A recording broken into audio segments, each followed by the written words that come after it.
training camp just ended. Let me know how you guys like the new setup. I've got a new mic, I've got a new kind of background and a new camera. But overall, day 6 of training camp just finished. I'm here with the initial recap of everything I'm going to be breaking down. Obviously, the fight and everything that went down there, as well as the most important part, how did training camp go? How did the one-on-ones go? How did the 11-on-11 session go? And who played well? All after this. Thank you guys so much for tuning in.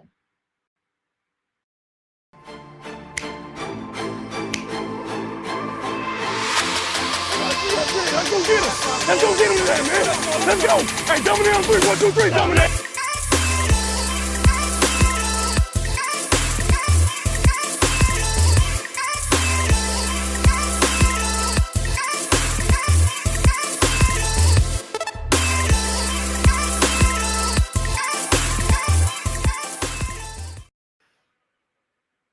What's going on, guys? Thank you for coming back. I hope everything is looking good on your end. I just came back from training camp day 6 for the 49ers. It was a very, very good practice, and I think everyone is going to be happy on what they're hearing. It was one of the more ramped up installs. The 49ers, obviously, I'm sure all of you know by now, there was a brawl today. And not only one, there were 2 brawls today.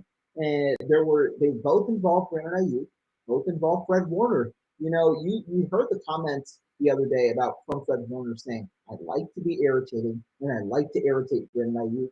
Well, it finally got on the field. I'm going to be breaking that fight down in a minute. But the 49ers had 3, not the regular 2, 3 scrimmage sessions today. No red zone work, but 3 entire scrimmage sessions today. Practice went a little longer. That is why I am about 15 minutes late today. But thank you guys all so much for tuning in. So for those of you guys new to these training camp breakdowns, how I originally do it, I start with the 11-on-11 session. Then I go to the entire position by position breakdown, and then I answer all of your questions in between. So guys, if you guys have any questions about day 6 of training camp, about any position or anything, be sure to drop them in the chat and I will get to those questions in a little bit. But like I said, we will start with the 11-on-11 session. And because I just got home, I actually don't have anything typed up yet. Normally I write just little notes on the 11-on-11 session, but I haven't been able to translate anything yet. So you guys are just going to get this pure raw play-by-play today. And there was a ton of plays today. So you're going to get the entirety of it. I'll go pretty quick on them so you guys I can answer more questions today. But let's start off with day 6, the play-by-play. So starting it off, Trey Lance, obviously the first team. So just notes before we started, Charvarius Ward did not play today. So did Mike McGlinchey. Both of them were not there today. So you had Jalen Moore start on the outside at right tackle for the offensive line. You also had Kadar Holman, an interesting name, 3rd-team cornerback, start today over the likes of De'Amari Lenore, over the likes of Ambry Thomas.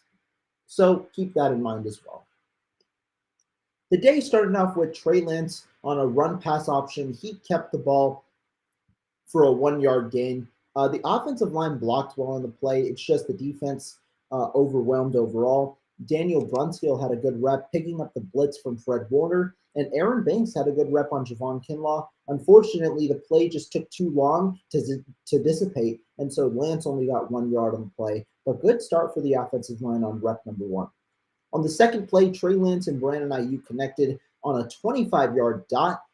Trent Williams was up against Nick Bosa. Trent Williams had a great rep, and the entire offensive line kept Lance with a clean pocket, who was able to fire it in for the first deep pass of the day, 25 yards from Lance to Brandon Ayuk. On the third day, Trey Sermon rushed for 3 to 5 yards. Sermon just couldn't find a real hole to break away. The defensive line beat the offensive line on the rep, overwhelming them, and Sermon only got about 3 to 5 yards on that play. On the fourth play, Tyrion Davis-Price came in, the second-team offense came in, and it was a 5-yard run for Tyrion Davis-Price.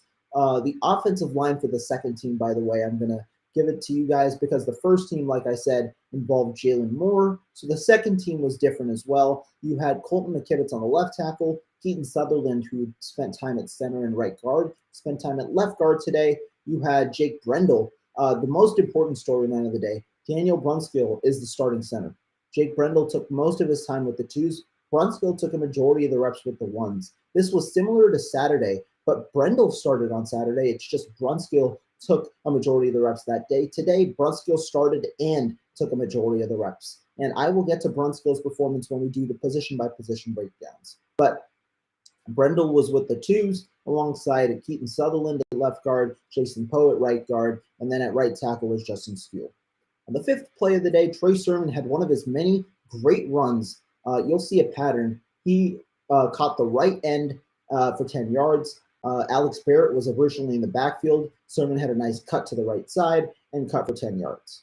Nate Sudfeld then found Deebo Samuel on the next play for a 15-yard gain. Deebo Samuel had split time with the ones and twos today, and this was one of his couple of catches. So good play by Deebo Samuel. Brock Purdy then came back, and he was sacked on the next play. It was more of a coverage sack. Nobody was open. Purdy tried to find somebody, held the ball for a little bit, and then ended up being sacked. He finished the play with a 5-yard out to Josh Hokett. Then on the next play, it was a pitch from Brock Purdy to Tyrion Davis-Price. Davis-Price dropped the ball. It was essentially a fumble. Unfortunately, it would have been a good run had Davis-Price caught the ball because Sam Schluter, the left tackle, made a good block downfield. Unfortunately, Davis-Price dropped the pitch, so that play was ruled dead. On the ninth play, Brock Purdy found Danny Gray, a surprise today, for 12 yards on a slant. Tariq Castro-Fields was in soft coverage, so Gray was able to separate on a 12-yard slant, one of Gray's multiple catches of the day. Then on the 10th play, Tyrion Davis-Price got a 1 to 2 yard gain, wasn't able to break away. Azeez Al-Shire was there on the play. Trey Sermon came back in and got a 3-yard rush on the next play. He tried to find a hole, couldn't find it, and he was stuck inside. 3-yard gain. On the next play, Trey Lance threw an incompletion to Brandon Ayuk. The ball was out in front of Ayuk. Great protection once again for Trey Lance. Mosley was on cover. Mosley was in coverage. The ball was 20 yards down the field, and it was just a little too far in front of Brandon Ayuk. Then the second team came back in, and Tyrion Davis-Price got a 6-yard gain. It was great run blocking on the outside, allowing Davis-Price to find a good gap on the right sideline. Then Jordan Mason came back in. He had a 6-yard gain. And Jordan Mason has been really, really good because he's quick. He has decisiveness with his cuts. He's able to move in and out. So it's been a great job by Jordan Mason so far. He's looked like the third best running back in camp behind both Sermon and Elijah Mitchell. He's been really good so far. On the next play, Nate Sudfeld found Austin Mack for 0 yards. Nate Sudfeld just wanted to dump it out. It was pretty much like Sudfeld couldn't find anybody, dumped it to Mack, but Dante Johnson was on the play, 0 yards for Austin Mack. Jake Brendel came back in with the starting lineup after this, and then on the next play, Trey Lance found George Kittle for 20 yards, who worked against Hufanga. Good route by George Kittle, beat Hufanga for 20 yards. A great play there. Aaron Banks had a great rep on Javon Kinlaw on the play. Something that was really nice today. Banks had a couple of good reps on Kinlaw in pass protection today. On the next play, Trey Lance found Marcus Johnson for 6 yards, and this is where the action came. Marcus Johnson, I missed it for the first one. Earlier on one of Brandon Ayuk's earlier catches, Brandon Ayuk ended up catching the ball, but then Fred Warner tried essentially after the play to just slap it out. And then afterwards, while they were walking back to the line of scrimmage, a fight ensued between Mosley. I think it was Mosley. I wasn't fully sure, but it was Mosley, Fred Warner, and Brandon Ayuk. A fight ensued. That was the first brawl of the day. And then after this Marcus Johnson play, Warner laid him out in a way. Johnson was a little slow to get up. And then Brandon Ayuk stood up for his teammate and essentially just squared up on Fred Warner, who squared up as well. and them two had another brawl. So it was an interesting day so far. And those two practices, those two fights, Kyle Shanahan was just irate after that. They had a little bit of a slowdown before continuing with practice. So just some context on these plays. After this Marcus Johnson catch from Trey Lance, it was also a sack, by the way. Lance kind of held the ball too long because of a coverage sack and then hit Marcus Johnson. Warner laid the boom. And then Brandon Ayuk and Fred Warner obviously did their little thing. Just a little fight in Santa Clara. Who said fighting isn't good, Allsuffer? Because guess what? The offense had a great day. Maybe this sparked them. Who knows? But it was a good fight. No, I'm playing with y'all. But going on 18th play of the day, Trey Lance tried to throw a pass, but it was batted. Alfredo Gutierrez, I believe, or sorry, not Alfredo Gutierrez. I think it was Spencer Burford who had false started on the play as well. So you can count it as you may, but it was a batted pass by for Trey Lance. On the 19th play, Nate Sudfeld hit Jermichael Hasty in the flat, who then ran for 8 yards. Nate Sudfeld then found Tanner Hudson on the next play, having good protection, found Tanner Hudson for 10 yards. Then Sudfeld, 3 for 3. He hit Brandon Ayuk on a really nice throw from Sudfeld and a really nice route. Ayuk worked Samuel Womack, who was tailing him, and then Sudfeld hit him over the middle with a really nice throw. Pretty good zip on the throw as well from Nate Sudfeld hitting Brandon Ayuk, who Brandon Ayuk had another great day. I'll get to him in a little bit. Sudfeld then came back after completing 3 straight passes, came back and hit Jordan Mason for a 12-yard gain. Kadar Holman was in coverage. Brock Purdy then came in and found Jermichael Hasty for a 5-yard gain. Cornerback Quantrez Knight was in on the play first. Then Jordan Mason got a 3-yard rush to the right. Unfortunately, Alfredo Gutierrez false started on that play. Mason, though, has been getting a good amount of action. One name you didn't see much today, Jeff Wilson Jr. I don't know if he was practicing I know he was practicing early. I just don't know if he was playing at all in scrimmage because his name does not pop up once on my sheet at all. On the next play, Trey Lance came in, found Kyle Juszczyk. It was just a 1-yard play. Lance got solid protection, just nobody got open. Another great coverage play. Like, the offense was rolling today, but there were also a couple of miscues in that there were great coverage plays overall. A couple of coverage sacks that you'll hear from in a little bit. Then Lance connected with Deebo Samuel for their first pass of the day. 15-yard play. Lance threw it a bit high. Samuel leaped up, caught it, and then ran 15 yards behind great run blocking from the left side from Trent Williams and Aaron Banks, and got 15 yards on the play. Trey Lance came back and then found Trey Sermon for a 2-yard gain. Dre Greenlaw was there immediately. Nate Sudfeld then came in and threw a pass behind Deebo Samuel for about 15 yards, but Deebo Samuel made a phenomenal catch, leaped over to his left shoulder, was able to control it in midair, and made the catch. Sudfeld then found Danny Gray on a 2-yard slant route. Danny Gray, though, worked after the catch, getting around 12 yards. Good play call by Shanahan because Gray was wide open, and Gray was able to utilize his feet after the catch. Sermon then, to finish the first scrimmage, ran for 0 yards. Kimoko Toure worked Daniel Brunskill on the play, getting to the backfield first. Starting the second scrimmage, Trey Lance threw an incompletion to George Kittle. Azeez Al-Shire was there on the play, and Spencer Burford had a poor rep on that play, holding defensive tackle Kevin Givens. Lance then continued his strong day, throwing a 20-yard completion to Deebo Samuel. It was a good pass by Trey Lance. If that pass was thrown with any less accuracy or any less velocity, that pass is tipped. It was a tight window throw from Lance going to the left side, and so it was a great play overall by Lance. Daniel Brunskill was pushed back on the play, but held up. Brunskill has a tendency to be pushed back, but anchoring a little deep. That's been a pretty nice job from Brunskill there. But Lance, good throw, 20-yard play. Trey Sermon then had another nice run, cutting from the middle to the right side, getting 10 yards on the next play. 10-yard rush, Trey Sermon. Nate Sudfeld then came in and had a bootleg, but then ran the ball for 4 yards. Jake Brendel had a good rep, pretty much holding Jordan Willis in check on the play, allowing Sudfeld to get away for 4. Brock Purdy then came in on the next play, and there was immediate pressure. One thing you'll see today, Drake Jackson dominated. He absolutely murdered Alfredo Gutierrez. He killed not Justin Steele. He killed Alfredo Gutierrez. Had a nice rep on Sam Schluter as well that you'll hear. But Gutierrez was the right tackle for a good portion of the time. And it's unfortunate. Gutierrez just isn't an NFL player. He's not that talented overall in terms of pure offensive line play. He's just a big body. And Drake Jackson consistently beat him. Drake Jackson quickly beat Alfredo Gutierrez, forcing a Brock Purdy throwaway. It was legitimately within a second or a second and a half. Then on the next play, Drake Jackson once again beat Alfredo Gutierrez. Purdy kind of held the ball too long, trying to find somebody, and it was a sack. He eventually ended up just rushing out for 1 play.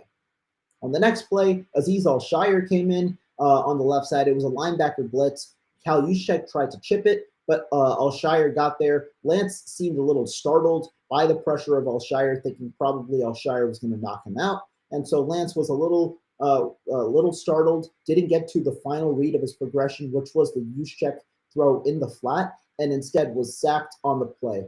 So that was one thing there. Good call by the defense to get Al-Shire there. And Lance just, in a way, needed to progress a little quicker. Instead, that's a sack.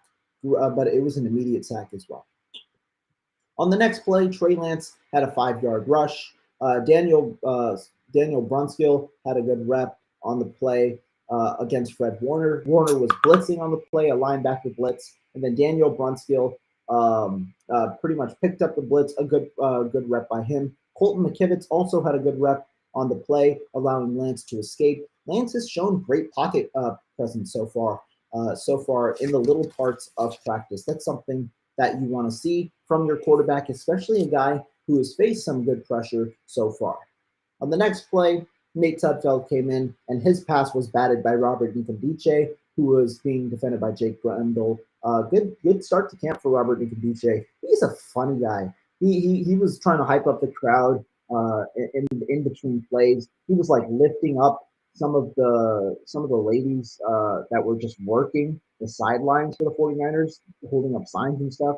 He was just trying to amp up the crowd in a way. It was a funny day for Robert Nkemdiche. Nate Sudfeld then came back, found Danny Gray for 14 yards. It was a great catch. George Odom was there. Gray held onto the ball as Odom was near his feet. Good catch, and Ambry Thomas was in coverage. She was in soft coverage on the play. Brock Purdy then came back in, and off a bootleg to, I believe it was to the left, had a 10-yard rush. Good read by Purdy. Instead of forcing it, just took off the 10 yards. Lance then came in after that, found Brandon Ayuk for 6 yards. Another connection between the two. They had a lot of connections today. Nick Bosa then came in, and he just got he just beat Jalen Moore, who I believe was at right tackle on the play. Beat Jalen Moore immediately. Lance was the quarterback, and it was a covered sack. Moore sacked him, and then it was eventually a covered sack as well because Lance just couldn't find the receiver downfield. So I counted that as a covered sack. Tyrion Davis-Price then got the next carry, and this was one of his best carries of the day. Tyrion Davis-Price got a 10-yard carry, got enough space, was able to accelerate downfield, and then laid the boom. I believe this was on Dante Johnson, 10 yards down the field. One of his better plays. Davis-Price has had a slow start to camp. He hasn't necessarily had a breakaway play, and that's not necessarily his MO, but he hasn't shown as much, whereas the other running backs have shown a good amount. So it was a good start to a strong finish of the day for Tyrion Davis-Price. Nate Sudfeld then came in, and this was one of the best plays of the day, period. You'll see another one in a little bit. Nate Sudfeld hit Danny Gray, 40-yard bomb on the left sideline. Ambry Thomas was in cover. Danny Gray just burned Ambry Thomas. He just killed him from the jump. It wasn't even close. It was probably 5 to 7 yards of separation at the catch point, and Sudfeld hit him in stride. Sudfeld has been struggling a lot with his deep accuracy in the early part of training camp, but he hit hit Danny Gray on this play. Ambry Thomas was in coverage. Not a great day for Ambry Thomas. Lance then came back in, and it was He tried to throw a pass, but it was tipped by Samson Ebukam at the line of scrimmage. There was great protection on the play. Just Ebukam made a good play on the ball. Lance then had a 3-yard rush to the middle. This was somewhat of a zone read. He faked the run to the faked the carry to the running back, rolled out to his left. One issue that I've seen a little bit with Lance so far is that Lance is somewhat of a horizontal runner at the moment. When he's not in scrambling, when he's running, you saw it a bit last year where Lance ran horizontally rather than cutting up downfield. One thing Lance does, sometimes he's just indecisive with his RPO runs, with his designed runs. And so that's something that I'm looking for Lance to improve. Can he just go downfield rather than trying to beat someone horizontally with his speed? Just charge downfield because his acceleration is good. Maybe not the initial burst as much, but when he's charging down the field, his acceleration is really nice. So be sure to do that. And one other thing, guys, because I've seen some questions come in, how I normally do this, I get through the entirety of the 11 on 11 recap. Then I go to all your questions. So if you don't see that your question's being answered, don't worry. I have them all starred, and then I'm going to get to every single question once I'm done with the 11 on 11 recap. Continuing on, Nate Sudfeld threw the next play. It was about a 15-yard incompletion. There was a blitz, but Sudfeld overthrew the pass. It's somewhat of the MO for Sudfeld. He hasn't found too much accuracy with his deep throws. A lot of overthrows there as well. Sudfeld on the 19th play had a throwaway. It was another blitz. Good play by the defense. They blitzed. Sudfeld felt pressure and threw the ball away. Hasty then came back in and had a nice 6-yard run on the next play. Sudfeld then had a 10-yard incompletion. 10-yard incompletion. It was a pass broken up by Quantrez Knight. Knight had a good play on the play. It was to Rohan Jennings, and it was a good throw by Nate Sudfeld too on a slant route. Quantrez Knight just got a hand in, and it was a great play over there by Quantrez Knight, the slot cornerback for the third team. Jordan Mason then came back in. It was a 0-yard play. This was one of Mason's poorer plays of the day. Mason has been really, really good, but on this play, it was a rush to the left. Most of the entire defense fixated on the left side. Mason needed to cut in a little earlier, but failed to use his vision and see that, and then essentially held on to the left side a little too late and was touched before he cut to the right side. The right side would have probably given him a 10 to 12-yard play, but overall, Mason still had a good day. This was just one of his worst runs. On the next play, Drake Jackson, same story. Beat Alfredo Gutierrez, another sack. Brock Purdy ended up throwing a 6-yard throw to the flat to Keyshawn Johnson. Near the end of the 11 on 11 session, so here we'll wrap it up soon. Drake Jackson on the next play, you can already guess it. He beat Alfredo Gutierrez again, another sack. Brock Purdy threw an incompletion on the play behind his intended receiver. But the most important part, who got the sack? It was Drake Jackson. Another great play by the defensive end, who's just showing he's no match for the third stringers and even some of the second stringers. So good start to camp for Drake Jackson, bouncing off a really good day yesterday and now a good day today. Trey Lance then came back in and threw an incompletion to the flat to Elijah Mitchell. It was an inaccurate throw, but the pressure was there. Bosa, essentially, the defense had a stunt play, moving Bosa to the interior on Jake Brendel, and the entirety of the defense was able to get there in a way. And so Lance had to throw it out quick and missed Elijah Mitchell on that throw. Lance then on the next play had a 3-yard rush. Again, it was more of the issue of running downfield. He's got to be able to run downfield rather than running horizontally on these rush plays. That's the one thing. Talanoa Hufanga was there on the play. On the next play, it was another good defensive route. The offensive line was really good in the first half. A little bit of a waned performance in the second half, but this was just a dominant route or a dominant rep by everybody. Jalen Moore got beat by Samson Ebukam, and pretty easily too on the right side, and then on the left side, Nick Bosa beat Trent Williams, and then in the middle, Kevin Givens beat right guard Spencer Burford. So it was a sack on Trey Lance. Then on the next play, Tyrone Davis-Price got another good carry, a 6-yard rush to the right side. for Tyrion Davis-Price. It was a good play by him. On the next play, Nate Sudfeld threw an incompletion, overthrew Ross Dwelly, and Dante Johnson was in coverage. It would have been a completion had it been a good throw, but overthrown by Nate Sudfeld again. Nate Sudfeld then came in and threw one of his better passes of the day. He hit Danny Gray on a 35-yard, pretty much a go route. And that was a great throw from Danny Gray so far. Danny Gray just had a great day. Burned Ambry Thomas once again. Thomas was playing press coverage. Gray beat him. And a 35-yard play from Nate Sudfeld to Danny Gray. Another burner. Probably would have been a touchdown again, just because that's just how it was. It was on the sideline, and with Gray's speed, I wouldn't have been surprised if it was a touchdown. On the next play, Trey Sermon, another nice run. His cuts have just been great.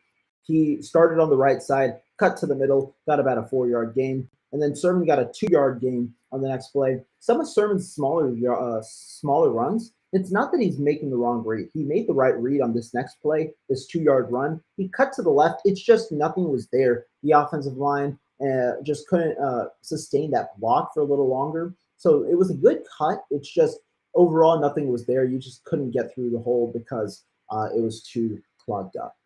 Spencer Burford then on the next play committed a false start penalty, moving the offensive line back the offense back 5 yards. But Trey Lance found Brandon Ayuk for a nice 12-yard gain on 3rd and long. This was a really good throw from Lance. Good play by Ayuk. Diomero Lenore was in coverage. On the next play, Kyle Juszczyk was just beat by Nick Bosa, forcing Lance to scramble to his right and throw it away. There are 3 more plays in the session.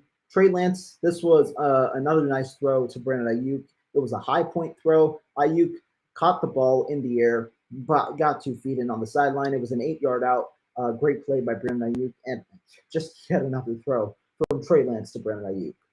Tyrion Davis-Price then finished strong, a 6-yard play on an HB draw. The defense was closing in. Harry Hyder was there. Drake Jackson was there, beating Sham Schluter on the left side. Sorry, not 6 yards, 0-yard gain on the HB draw. It was just a play that took too long to occur. Harry Hyder was there in the backfield immediately. Drake Jackson beat Sam Schluter, so he was there as well. And then to finish the day, Nate Sudfeld threw a 15-yard like a screen pass to Tyrion Davis-Price, who had his strongest play of the day, weaved through the defense, and was able to get 15 yards. That was the positive for Tyrion Davis-Price. When he's like there and he has an open field, he's able to do it. It's just how does he operate without the openings? How does he create the openings for himself? That was the one question that still has yet to be answered. But with the open field, Davis-Price moves pretty fluidly. He's not the fastest guy, but he's able to move pretty well. Had a nice couple of cuts there to get the 15 yards.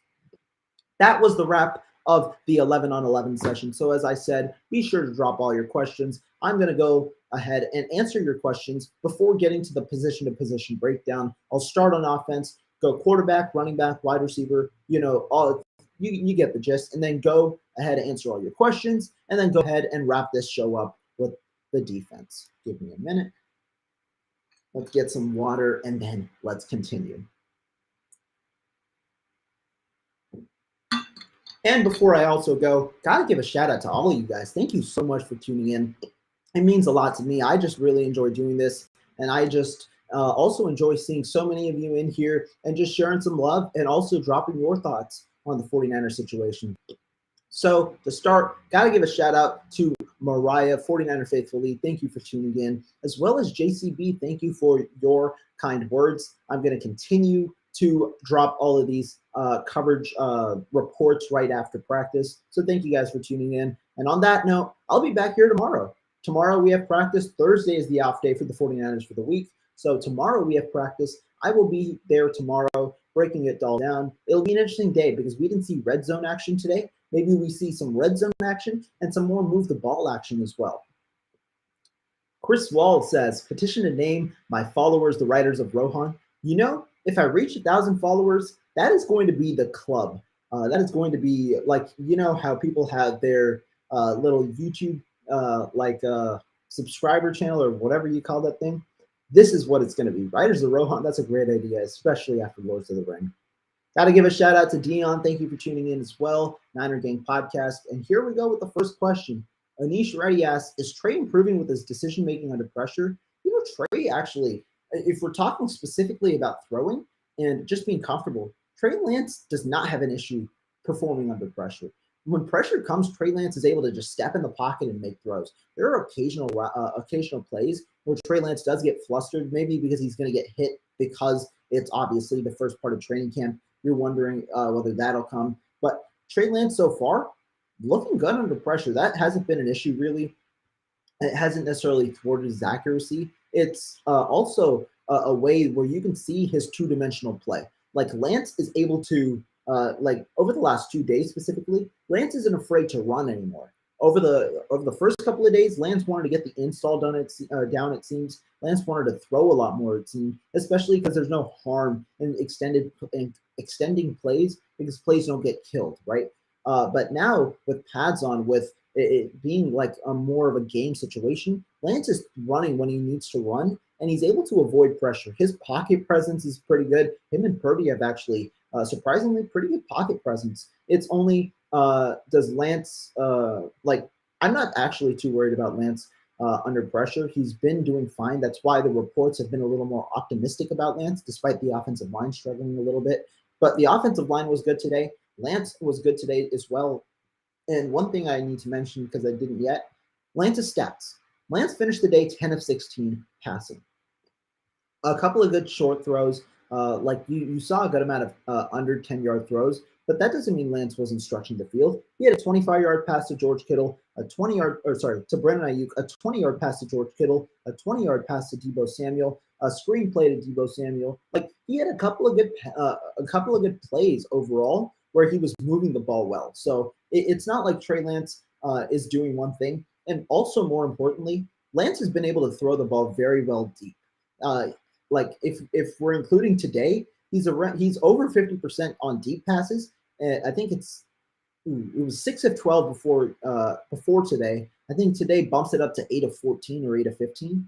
3 of those plays as well have been great balls by Lance. It's just the defense made a better play on the ball. So to me, Trey Lance has been very good deep. I'm more questioning his intermediate throwing and his short throwing. So to see a day like today where he was able to hit a good amount of short throws and with the higher accuracy point that he had been in previously, like there have been 2 days where Lance has done very well in the short game. The first day of practice on Wednesday last week, and then today. So Lance, to me, was impressive in that way because you want to see the full arsenal of throws so that you got to keep defenses guessing, right? Defenses can't now. You got to play press on these wide receivers if they're able to make plays in the short game. And you've also got to be aware of the deep pass if Lance is able to make those throws in the deep or in the deep game. So that's the difference in the 49ers offense. And that's what I liked about Trey Lance today. David T, appreciate you, man. Thank you for tuning in, as well as Sergeant Bubbly. 916 49er says Jordan Mason. He's looking good. He is looking good. James asks, is Burford the best interior offensive lineman? I wouldn't say so. I honestly think Burford might be right now the worst, but it's not saying anything too bad just because he's working through some things. He's had a couple of fine reps. He had a bit of a not a down day, I'd say, because the offensive line was honestly pretty good today, but he did have a false start today. Did give up a sack in a way, or a half a sack to Kevin Givens today. I think he's working through it, but I think his run blocking is something that is very important because obviously the 49ers want to run outside a lot, also want to run inside though this year. And the one thing that was different from yesterday to today, the run blocking inside, the running inside yesterday, the inside zone run really struggled. You wouldn't see gains of more than 4 yards. There was a lot of 0, 1, and 2 yard gains. Today though, it was different. Today, we saw a good amount of gains for 5, 6 yards at times. Maybe I'm even fine with 4 yards, 4, 5, 6 yards, and things like that. So to me, I do think that the interior offensive line did play a lot better today. Spencer Burford was a part of that. But if we're talking the best interior offensive lineman so far, I'd probably still go with Darren Banks. Mariah agrees. I like the Riders of Rohan. I do too. So stay tuned because we're going to keep that in mind. 916 talks about says Drake Jackson. He's doing good. He's doing good. I think 49er fans are definitely happy to hear that because Drake Jackson is one of the better players so far on that defensive line in camp. Niner Sickness Podcast, thank you for tuning in as well. And James asked if we play tomorrow, does Burford start at right guard? Yes, he does. Spencer Burford hasn't been challenged at all. There's only been one position on the offensive line where you've seen a consistent battle for reps, and that's at center between Brendel and Brunskill. We'll talk about that when I get to the position breakdowns today. Burford has taken all the first team snaps. Like the tackles haven't because they've been limited in practice, being Williams and McGlinchey. McGlinchey didn't play today, but Burford has taken all of the first team snaps at right guard. He right now is the clear favorite to start at right guard. And if we play tomorrow, I'd expect Burford to start at right guard. And as Niner Sickness Podcast says, be sure, guys, just to hit that like button to subscribe and stay tuned with the information because I'm posting a lot of stuff here. I'm writing a lot of content, and I'm also tweeting a lot of content. So for my genuine reaction, because I don't sugarcoat it, I see it, I say it how I see it, and that's what you guys appreciate. Be sure to hit that subscribe button and be sure to hit the like button on that video as well. Big Papa as well, thank you so much for tuning in. Appreciate all of you guys. And continuing with the questions, Big Papa asks, does it seem to you that Hasty's runs may seem better than they are because of his quickness and the fact that they're not truly tackling? In a way. I think Hasty, I said it yesterday, I think he is limited in a way in his skill set. He's good when there is good run block.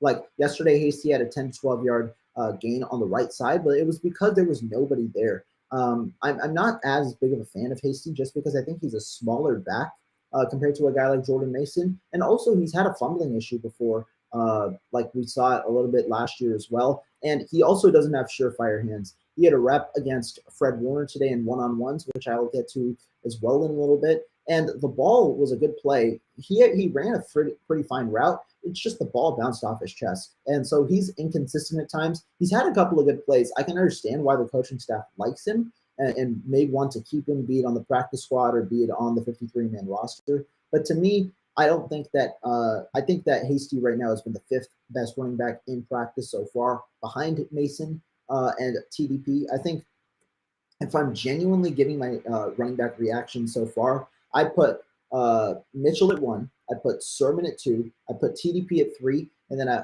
put Mason at 3, and then I put TDP at 4, with Hasty being 5. So to me, it might be the case, and the fact that they're not truly tackling is important because some of these other running backs, I think you could definitely think about potentially getting think about potentially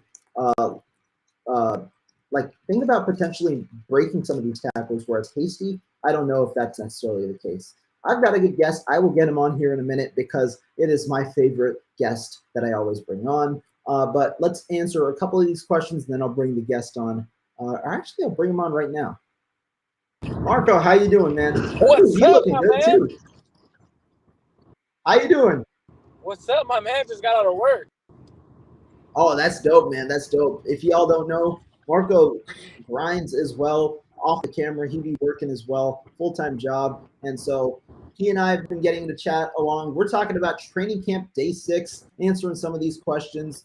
And this is a good one because I think you're going to be happy with what I say here. Someone asked, is Drake looking good? Talking about Drake Jackson. Drake Jackson had a really good day today, albeit he is working against Alfredo Gutierrez, a player who most certainly will not be close to the 53-man roster. But Drake Jackson today looked very, very solid. And when you talk about Drake Jackson, and when you talk about how Drake Jackson plays, he's just quick. The intangibles that you see with Drake Jackson, the traits are just flying through the roof. At times you saw Drake Jackson just immediately beat Gutierrez and just get there for a sack. And so that was a good job by Drake Jackson today. He had, I think, 4 pressures on my day and 2 sacks as well. Marco, how do you like that news? I like that because one of the things that I've been talking to you about and also talking to other people about, what I was told is he's going to come in and he's going to start immediately, or at least have the opportunity to make an impact. The fact that Drake Jackson having himself a good camp, and then everything we hear from guys like Nick Bosa, like the rest of the defensive line, everything comes out is Drake Jackson is ready. Drake Jackson, They love his bend. They love his athletic frame that allows him to be much more than just. It's very. It happens when Nick Bosa has someone opposite like that. So that's very impressive for a young rookie to come in, making an impact, especially. Yeah, definitely. And the one thing is, I was a little surprised today by Drake Jackson for one reason. Jackson initially had struggled in the one-on-one reps. He had gotten reps against Colton McKivitz, against Justin Skule, against guys like that. And Jackson hadn't necessarily won those reps. So I was like, is Jackson going to have a good day? Is he going to be able to beat one-on-one? But then he faced up against Gutierrez 3 times, faced up against Sam Schluter once, and had 4 pressures. So overall, Gutierrez, Sam Schluter, obviously, players that won't make the roster, but still it's a good sign for Drake Jackson. Now the fact is, how many reps can the 49ers get him with the first team, and how does he fare in those reps going against guys like Mike McGlinchey? Because he's beaten guys like Jalen Moore, he's beaten guys like the Kivitz. Now can he beat guys like Mike McGlinchey and even some of the interior offensive linemen as well? And I think he's very, very capable today. Everyone's going to always talk about, like, oh, he's beating these young guys. He's beating more. He's beating guys that probably aren't going to be starters on most teams, right? But the thing is with Drake Jack, that he's building on days, right? Like, you got to stack your days. And at the end of the day, as a rookie, will build that confidence for yourself. And I think that's the biggest thing, is giving him confidence, allowing him areas, and guys like Jalen Moore. Not only does it allow him to win these reps, that's building this confidence. And at the end of the day, that's the most important part. And hit that like button, hit that subscribe button. You guys know what to do. Make sure you guys go follow him on 49ers RedZone. He's writing all the best articles you could possibly think about. Rohan is the young GOAT. He's up and coming. Everyone better watch out because he's about to take out. Oh, that's a fact. And I know he will. So I'm glad to be partnered with my boy Rohan. He's been killing the 49ers. So if you guys don't follow him already, make sure you guys go follow him and hit a retweet on one of his names. Yeah, man. Thank you, man. That's my dog, Marco. Thank you so much for tuning in, giving your little insight on Drake, because he's also got his sources. You know that when you got information from him, it's true shit. So thank you, Marco. And we'll get to this question here. How do you think the running back touches will be handled? So based on what I'm seeing so far, there have been 3 guys that have gotten first-team carries. Mitchell, up until today, got a majority of the first-team carries. So he was one of those guys. Trey Sermon got a couple of first-team carries before today, and Tyrion Davis-Price got his first ones yesterday. Today, Sermon got a good amount of first-team carries as well. Worked with Trey Lance a bit. Davis-Price was in there as well. But how do I think they'll be handled? I think Mitchell will be 1 for sure. He's the clear-cut running back 1. But as for running back 2, Trey Sermon. Trey Sermon has looked good. A lot of people wrote him off after his first year. He's come back into camp. He's looked better physically, and he moves very, very well. His explosiveness is definitely there. His cutting ability is there. And he's finally running downfield, which is very important. The biggest thing, right, for Trey Sermon, Rohan, is a lot of people, they started talking about how Trey Sermon right away was, even though he didn't have a good rookie year, then a lot of times rookies come in, and sometimes it's a learning curve. He was so skilled that he was able to dance around in the backfield and still do crazy numbers, right? You got to just get down. You got to get north and south real quick, especially in Kyle Shanahan's offense.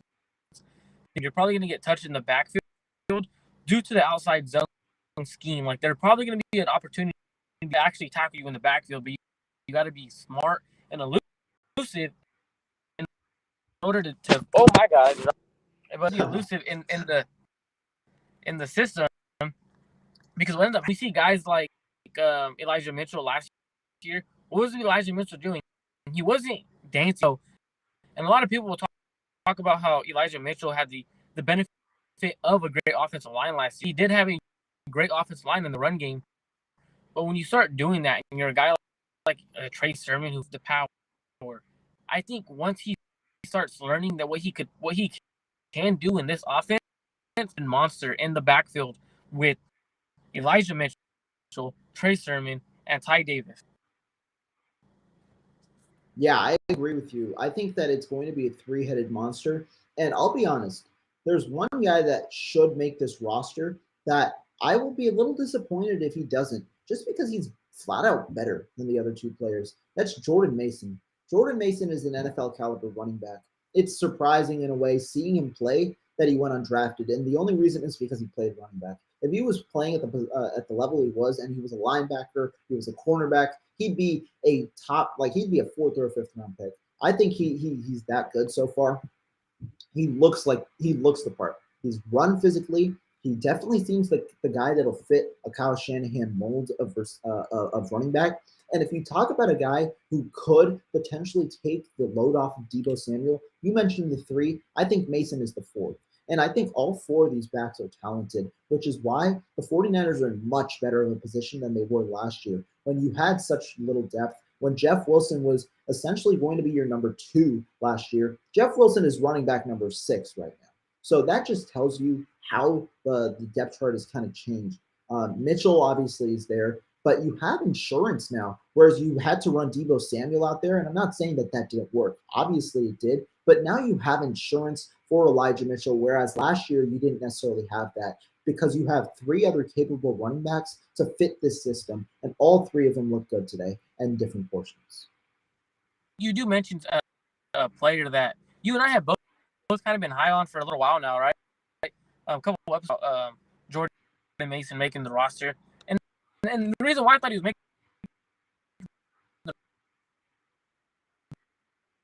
going on, but from what I had saw from his tape, as soon as the 49ers signed him, I went and watched his tape, and I'm like, whoa, dude's a hard runner. He's very hard to bring down. Style and Kyle Shanahan's offense always does well, and that's something we've seen in Washington. We've seen him in Atlanta getting the most production out of a guy like Tevin Coleman. When I saw Jordan Mason watching his college tape, it reminded me of running style, but with more power, right? More physicality.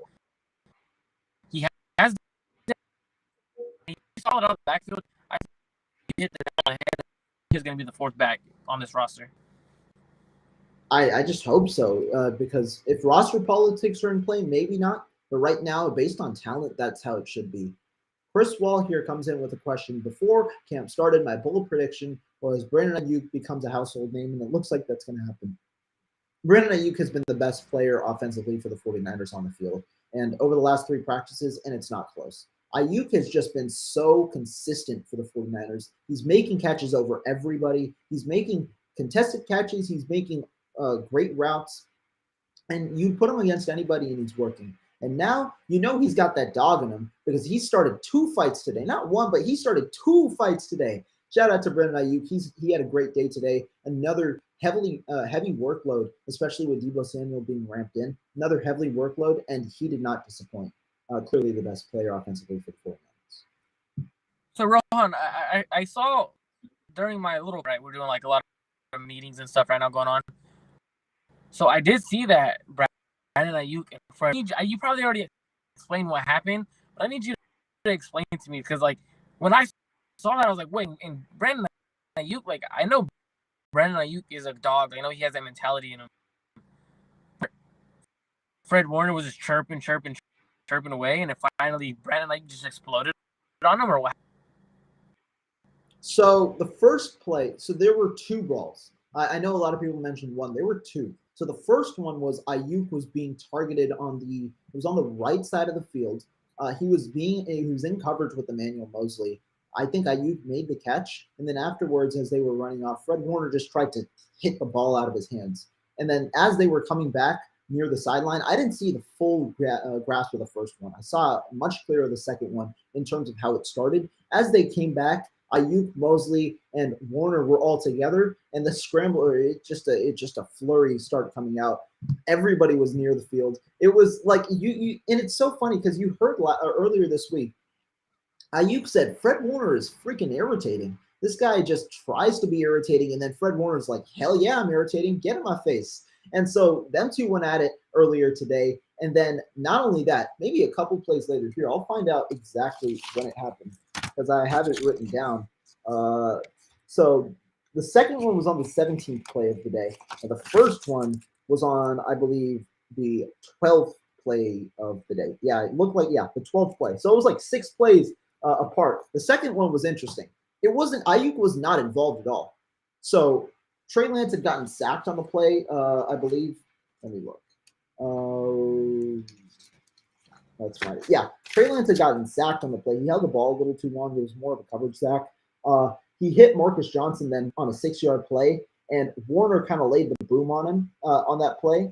And then Ayuk, he kind of stood up for his receiver, Marcus Johnson. He just squared up. He said, "Fight me, homie." And Fred Warner squared up as well. So both of them squared up. Both of them went at it, and then they had to be separated as well. So like they really went like 10.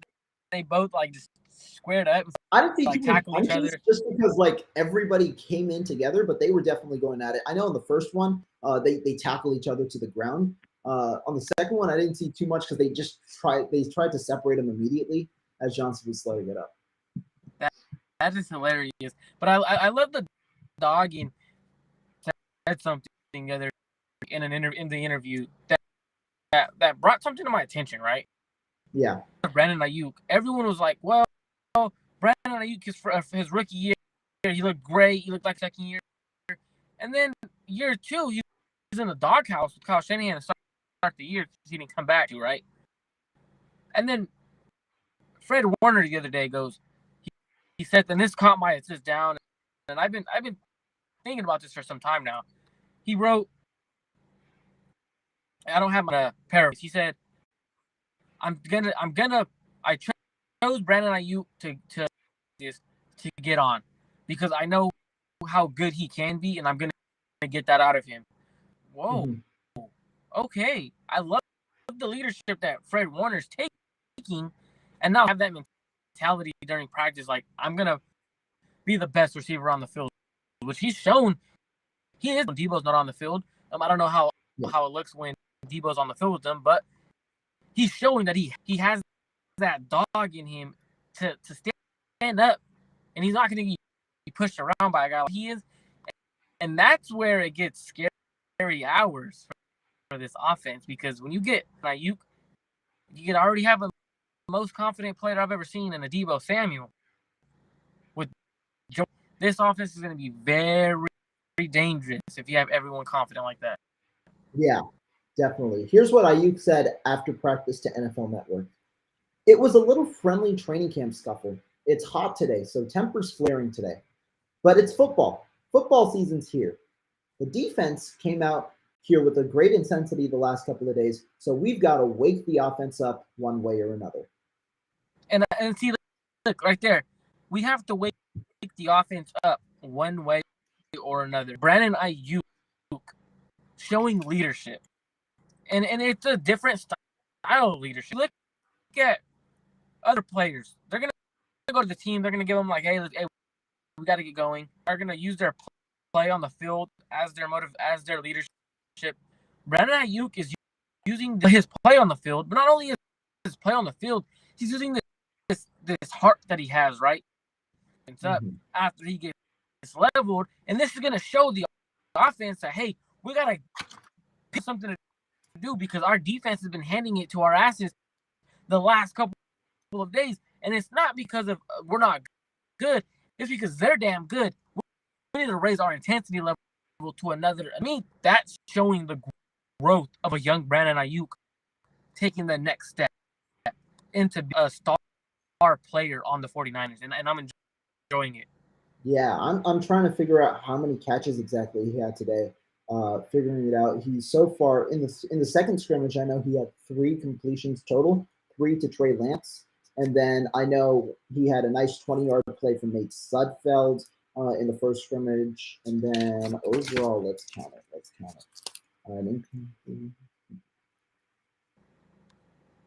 Okay, so he had 5 catches today on 6 targets. 12-yard catch, 2 6-yard catches, 25-yard catch, 20-yard catch, and then that's the 5. And then he had 1 incompletion, which wasn't his fault. It was a throw that missed by Trey Lance. But it also sounds like too, and this is credit to Brandon Ayuk. the defense is getting as much as the offense is getting frustrated with that D line, right? And then the secondary, when the fact wanting to scuffle it up, wanting to get in his face, just shows that he's doing what a playmaker, even though it's just training camp. He's doing his job, and that's something that I think is gonna benefit Debo Kittle very, very, very dramatically. I know you probably talked about it already. You did text me that the offense looked much better today. What was the difference? Was it the offensive line? What was the difference that makes that offense go today? Okay. Marco, some of the people in the chat are saying your audio is cutting out. So I'll pull you out, and then you can see what that is, and then I'll bring you back in. Speaking about the offense, though, I haven't gotten to the offense yet, and I will actually get to it, and then I will get to the remainder of your questions, because a lot of them are based on the offense, and so I will be covering them. Let's start with the quarterbacks. Trey Lance, one of his best practices of the entire week. Trey Lance had 10 of 16 completion percentage today. Trey Lance, though, when you talk about the 10 of 16, one of those plays was a throwaway. The other, there were 2 plays that were batted passes. So those were 3. There was no interceptions from Trey Lance today. That was a good play. Overall, no touchdowns because it wasn't a red zone thing, but no interceptions is the big thing. Lance had been throwing at least like 1 interception pretty much in the last few practices. So to see no interception today, that is definitely a good sign from Trey Lance. So that was one thing from Trey Lance. Sudfeld had an up and down day. A lot more shorter passes from Sudfeld and a lot more shorter passes from Brock Purdy, who also was pretty high with his completion percentage. Down the field, Sudfeld had 1 nice throw. It was I believe it was to Deebo Samuel or to Brandon Ayuk, 1 of the 2.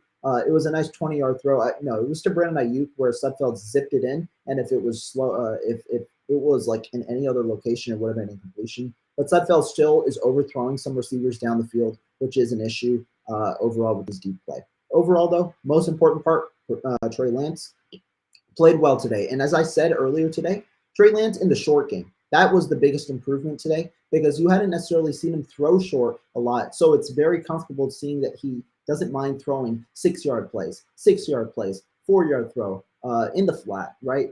And all these different type of throws. That's nice to see from Trey Lance on top of the 25-yard throw, the 20-yard throw, and things like that. So the mixture of throws was nice from Trey Lance.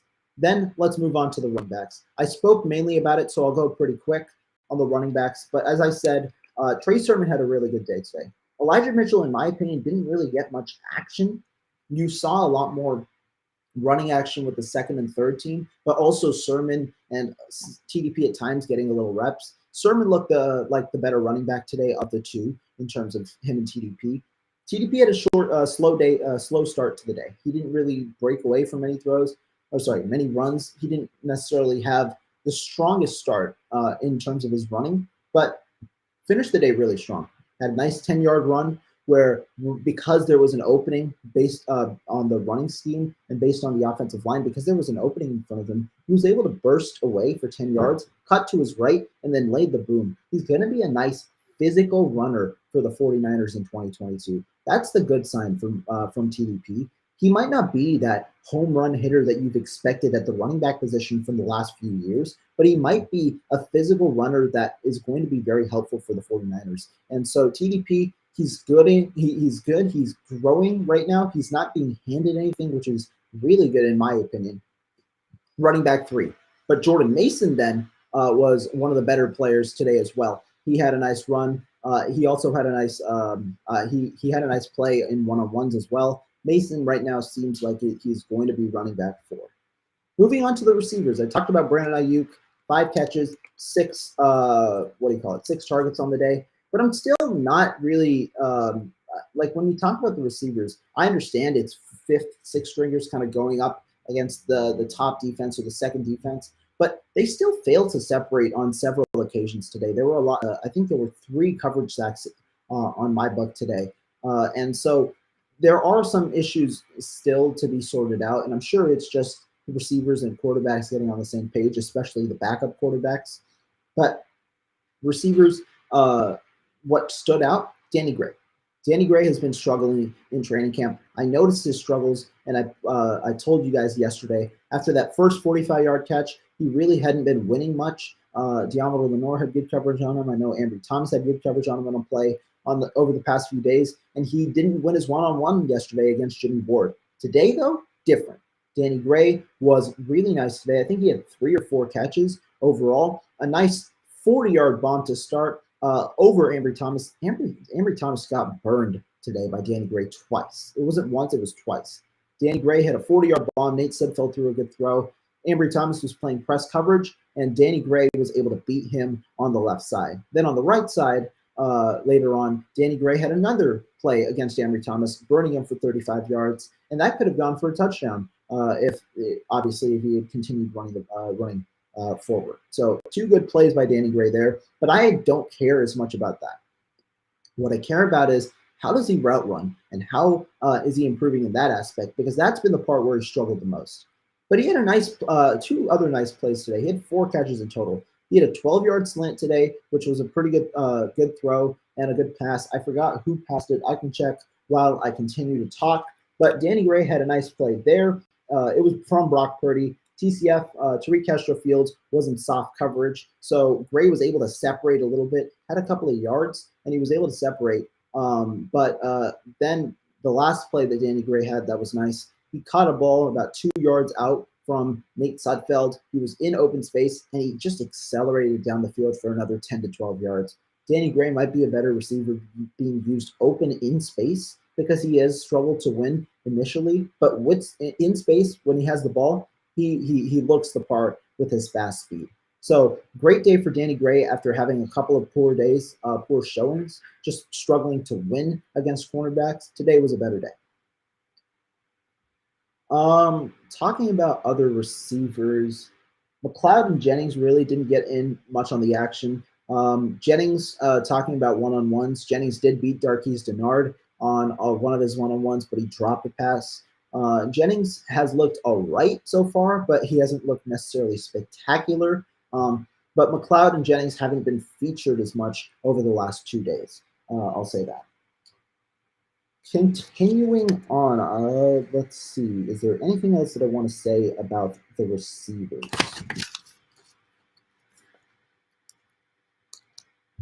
Oh, I do want to point out one thing because I didn't during the running back portion. Kyle Juszczyk actually he's being utilized very interestingly so far. Kyle Juszczyk, obviously the fullback that do it all, the Swiss Army knife on offense for the 49ers. He's obviously been used as a fullback in the backfield, but he's been used in the slot for a couple of plays. He had a slot rep when he was blocking for Deebo Samuel on the screen play, which was a nice blocking from him. But he also has been running routes out of the slot. That might be something you see a little more, especially if the 49ers run 4 out with 3 receivers and Juszczyk, so that they have 2 receivers in the slot, potentially for a Jennings or Mccloud role. But that is a very interesting look.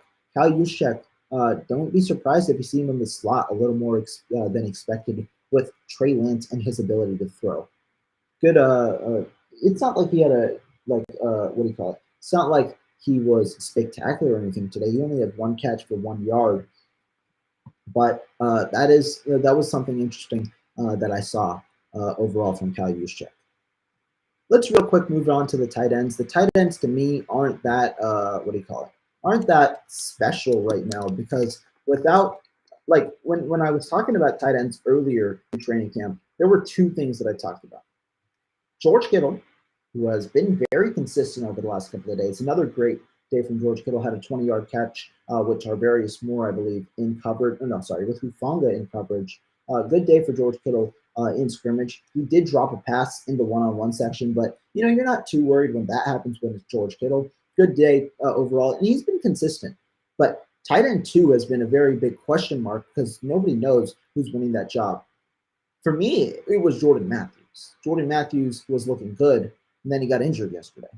He rolled his ankle, rolled his knee, or some injury with his left foot after an awkward landing on a one-on-one rep, and then he was slow to obviously move. He was limping, and then ran into the building. Was not there today at practice. Everybody else, I've failed to kind of see one person separate themselves from the other. The notable names I'll mention: Tanner Hudson. Tanner Hudson has looked fine. He's been a little more utilized in that kind of receiving role or so. He did catch a pass today, I believe, a 10-yard pass from Nate Sudfeld. But none of this, like the other tight ends, have really been targeted that much from Trey Lance. The two favorites I'd say so far are Hudson and Tyler Kroft. However, I'm not that confident at all about tight end number 2, which was a position I'd hoped the 49ers would shore up earlier in the offseason. Let's see if a name kind of breaks out over the next couple of days before any conclusions, obviously, or hopefully Jordan Matthews can come back because he's been better than everybody else, but not really a standout name so far for tight end 2. Now I'll get back to some of the questions that you guys had in the chat, because I'm going to talk about the offensive line next, and I want to talk about him. What are my thoughts on Justin Skule? Last week you mentioned he looked pretty bad, but wouldn't you say he looked good today? I thought Skule was better today. You had a couple of one-on-one reps with Justin Skule. Here, I will point out what he did, because I think he had 2 that I watched, and he won both of them. He went up against Alex Barrett. Ooh, let's get settled in. Cool. He went up against Alex Barrett on one of them, beat him, and then he went up against Drake Jackson. And while Drake Jackson initially had a good step on him, and then Skule recovered. Skule has been out of the news. It's not necessarily been him. I don't know if that's a good sign given how bad the other tackles are. So maybe he's out of the news because other players have just been worse. But I thought, he hasn't seen my eye in a bad way too much after a rough showing last week. So that's kind of my thoughts on Skule. Do I think he makes the roster? I still don't think he makes the roster. He hasn't looked amazing, but overall, today was a good day for Justin Skule. Big Papa says patience and incremental improvement from Trey Lance is all we need. I agree. MGJ asks, how is Leon O'Neal looking so far in padded practice? Nothing too special in my opinion. O'Neal is running with the 3s. O'Neal yesterday had a bit of a rough showing, got beat by Jordan Mason on a route from the running back, who then got 15 yards after the catch on that play. O'Neal, he's all right. He had 1 rep, I remember, in one-on-ones today, and he just held the receiver the entire way. So it wasn't a great rep from Leon O'Neal. I can pull it up on who it was, because it wasn't necessarily a guy that was that fast either. But he had, on number 47, I believe that is, Tyler Kroft. He pretty much held Kroft the entire time, so it wasn't a great rep by Leon O'Neal. All right, let's look at some of these other questions.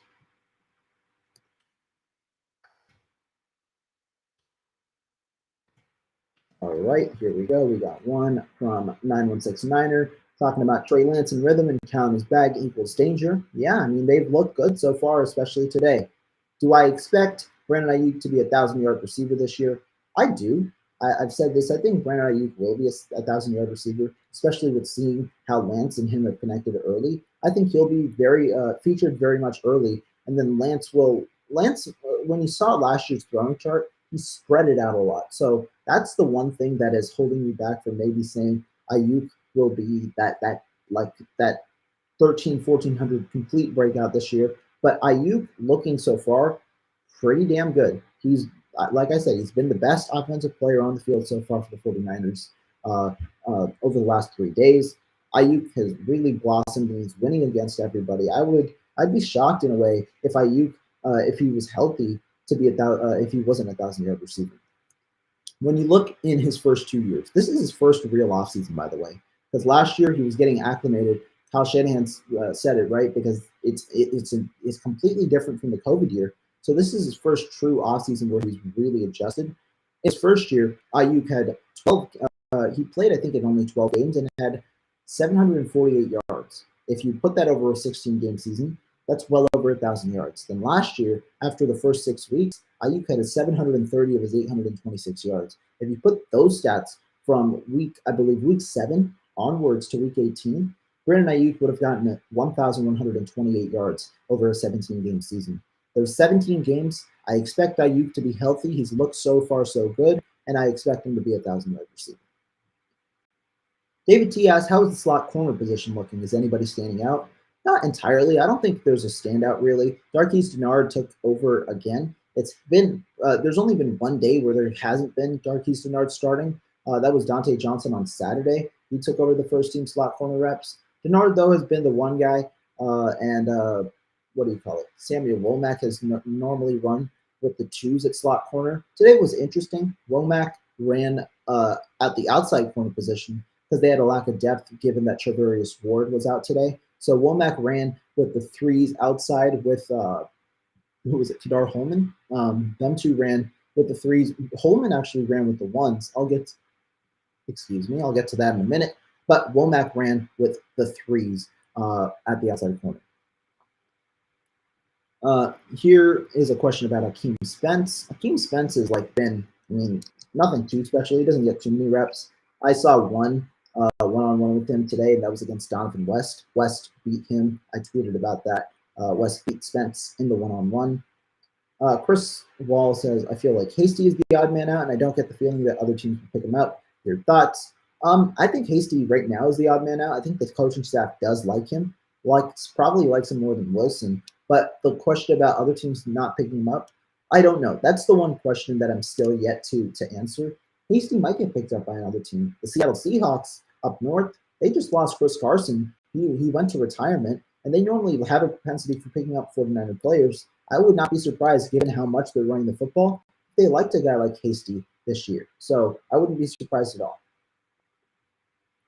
Here's a question from Haha asking Sermon over TDP. I believe so at the moment. I think he is the running back too. I think he's looked better. Sergeant Bubbly says practice squad for Hasty. I think that also could happen. So far, not Sermon, Hasty, he's looked fine. I don't think he's looked bad necessarily. I just think there are other better players on the roster than him. If he makes it, I think that would be cool. Which players do you think Kyle tries to slide in the practice squad but then gets poached by McDaniel? This is interesting. Maybe one of the linebackers, honestly. Maybe one of the linebackers because they've got a bunch of them. McDaniel obviously knows that's Ryan's forte, so they might try and stash a couple given that they have 9 talented players, the 3 undrafted guys, 3 backups, and the 3 starters. They might try and poach one of those guys to fill up a linebacker hole in terms of depth with Miami. I think there are a lot of potential poach candidates by other coaches in this with Kyle Shanahan and his players because there's going to be a lot of really good players that get cut. And then the other position that I'll say, defensive line, because there's going to be some defensive line cuts that can make other 53-man rosters. I think that could be the other position that gets poached by McDaniel and by other coaches in the league. I heard Drake Jackson wasn't in the best shape coming in. It's good to hear he's stepping up. He's stepping up. I think he wasn't necessarily in minicamp and OTAs. I think that was a storyline. He's looked totally fine so far, and he's looked good in practice. He looked good today, looked good yesterday, looked good Thursday. Those are his 3 best days of practice. Ronnie Montoya asks here, is the offense struggling or is the defense just that scary? Offense did not struggle. Oh, shoot, there's a freak. Oh, my bad. There's a bot in the chat. Let's get that out of here. But Ronnie asks, is the offense struggling or is the defense just scary this year? I honestly don't think the offense is necessarily struggling. Today was a good day. The offense moved the ball a good amount. The defense is just that scary. I think the offense is honestly it's gonna find its own. I talk about all the Trey Lance Brennan IU connection. I think he's been doing the offense itself is working through it. I think they're doing good, and I think the run game is going to look better. It looked better than it was yesterday, especially inside. I think the run game is going to propel this offense, and I think the offense so far has looked pretty fine. If we're being honest, the defense is just a top, whatever you call it, defense. It's just been elite. And then Ronnie Montoya follows up, asks how Jason Poe is doing. Poe has been good. Actually, Poe has been good in some reps. He had a nice 1-on-1 rep. That's what really popped out to me when I was just really quick thinking about it. It was against Kevin Atkins. Poe got, in a way, bull rushed on one other rep, but he had a nice rep in 1-on-1s. On the field, though, Poe hasn't really looked that good. He's underwhelmed a lot. It's just because he's that small. He's a smaller guy. Other players have been able to manhandle him. But he had a couple of good reps today. I think today was a better day, but overall, I think he's underwhelmed. I don't think that he'll make the 53-man roster. I think he's a practice squad guy. And Shanahan understood it. He was asked about Poe over the last week, and he said the reason that he fell to the undrafted free agent pool is because he's undersized. So that's the one question about Poe. I'll talk about the offensive line, talk about the defense, and then we'll get on out of here. Starting with the offensive line. Looked good today. The offensive line looked pretty good today. It was a good performance for the offensive line. When you're looking at it, Mike McGlinchey wasn't there today, so that was one question mark. I will get back. Let me get a sip of water, and then we're cool.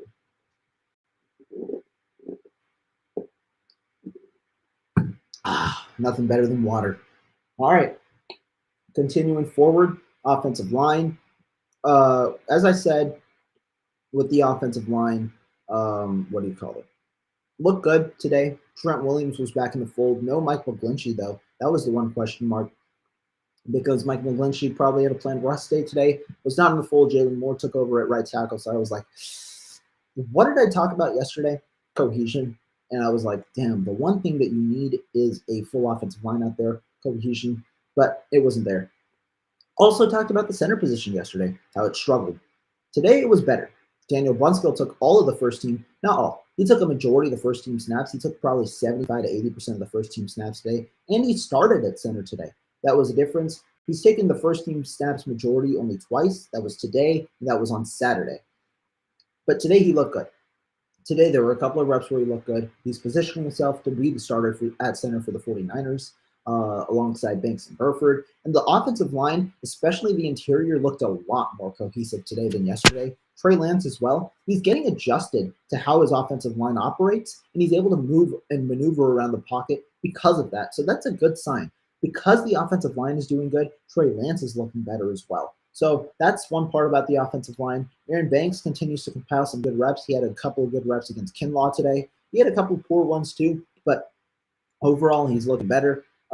Obviously, there are some times where the offensive line gets beat. Against this defensive line, it's inevitable, especially when you have Mr. Nick Bosa on the other side of the field. But overall, offensive line, pretty good showing today. Overall, the production waned as the second half came along, but in the first half specifically, offensive line was really good. And that was where Trey Lance threw 6 of 8. Some of the sacks that you saw today, like I said, were covered sacks. Trey Lance did get pressured a little bit as the second half went along. But I think this offensive line is going to look complete when Mike McGlinchey comes back and when the unit really gets fully cohesive with each other, especially in pass protection, when the guards get comfortable with the tackles around them, especially and with the center around them. I think that it's going to look a lot better with this unit. So far, the offensive line is on an uptrend. Today, finally showcased a little bit like a true NFL offensive line, and I'm excited to see what happens tomorrow when Mike McGlinchey comes back. Transitioning to the defense, we can talk about the defensive line. Drake Jackson, obviously, like I said, was the better player today. This is offensive line. Let's get the defensive line header up. My bad, guys. There we go. Perfect. All right, cool. But Drake Jackson was the star of the show today. 4 pressures, 2 sacks against Alfredo Gutierrez and Sam Schluter. More so on Gutierrez. Other players that stood out on the defensive line today. This is a good question. Omenihu got first team reps today. He was the starter on the interior for times. And he was also starter on the edge today. He's positioning himself to be a pass rusher that can be versatile, both on the outside and on the inside. Omenihu looks like he's going to face some significant snaps in 2022. He was there. Kerry Hyder, I know, was there on in the backfield on one play. I'm not as high on Hyder, but he has been getting some good run as well. So those two were there. And one interesting thing about the defensive line, in some of the packages earlier in team drills, you had some of the defensive line and actually going out into the flat and playing coverage. That's not something you've necessarily seen from this defense, which has been more pass rushing, right, on those passing situations. But you see these different stunts, and it's just showing how creative D'Amico Ryans is. Let's see what gets utilized when the season starts. But that was a cool kind of sight at the very beginning of practice. Defensive line, though, looked pretty good as normal. To me, they look fine, and they also set up this next group that I'm going to talk about. That's the linebackers, because when the defensive line looks good, and you have these linebacker blitzes, they're able to be positioned in places that are good. Fred Warner, another good day. He just finds a way. Like someone said it yesterday, all pro Fred. He just finds a way to get into the gap and stop the run. So that's just one of the talents of Fred Warner. Let's block this. Damn, these bots, man. But that was just one of the talents of Fred Warner. He's able to do that. The other player that stood out to me was Azeez Shire. Had a sack off a blitz. Good call from D'Amico Ryans and the defensive group there. Azeez Shire also had a nice play in coverage today, forcing an incompletion to, I believe it was to George Kittle on the left sideline with some good coverage. So overall, that's it's been a pretty good day for the linebackers, especially the starters. Moving on to the secondary. Secondary always is cool. You have a lot of moving pieces on the secondary. Today, Charvarius Ward did not start, which meant third-team cornerback Kadar Holman got in, and he got some serious time. He played with the first team, also played with the third team, ahead of both DeAndre Lenore and Ambry Thomas. I don't take too much from it. I still don't think Holman makes the roster overall, but it was a cool sight to see. Instead, I thought it would be Lenore. He's been the third best cornerback in training camp overall, but it was Kadar Holman instead, and so that was that. Womack, like I said, got time on the outside today. I am okay with it. I'm not the biggest fan just because I hope Womack gets groomed a lot more to play that slot corner position overall, but he did see some time on the outside with the second and third team defense, like as they were rotating in. That was one other thing. Defensively, it was a pretty solid day. Coverage again was pretty stout. When you talk about coverage, this defense is able to somehow hold coverage for 6-7 seconds. Hufanga had a nice day in coverage, had a nice one-on-one rep as well. He got beat on one of his one-on-one reps, but had a very nice start on George Kittle. He was all over him. Didn't commit a penalty, and was able to deflect the pass. So a good start there. Hufanga is looking good. The range is the one question mark, obviously, with Hufanga, but in the short term, Hufanga was looking fine today. Jimmy Ward as well. Jimmy Ward is just like a one-on-one winning machine. He won his one-on-one against Taysier Mack. He won his one-on-one against Taysier Mack. Obviously, won his against Danny Gray. Danny Gray couldn't even move off the line yesterday. Today, it was against Taysier Mack. So a nice day for the secondary again. Emmanuel Mosley was the number one, and obviously was at the forefront of one of the fights. So really, the highlight of the day was the fight. The brawl in Santa Clara is what we'll call it, and that is pretty much it overall. So yeah, that was pretty much the entire day. A lot more install was there today. That's why there were around 50 to 60 plays as opposed to the normal 40 to 45. Good day today for the 49ers offense. Good day overall because the defense also still played exceptionally well. This was one of the better practices overall, and it was extended. It was a longer practice. I'll be back at it tomorrow. Thank you guys all so much for tuning in. I think this is where we're going to wrap up today's show. An hour and 23 minutes, a little longer than normal, but I'm always excited for it. Thank you guys, and I will catch you guys next time with another stream. Peace. Oh, and actually, real quick, before I go, I want to alert you guys, look at my channel tonight, or look at my guy, 49ers First Takes tonight. I'm going to be on his show at 6:30 p.m. That'll be a very fun show, so be sure to tune in and hear some more coverage, especially the stuff that I missed in this stream. So be sure to do that, and I will see you guys then. Thank you.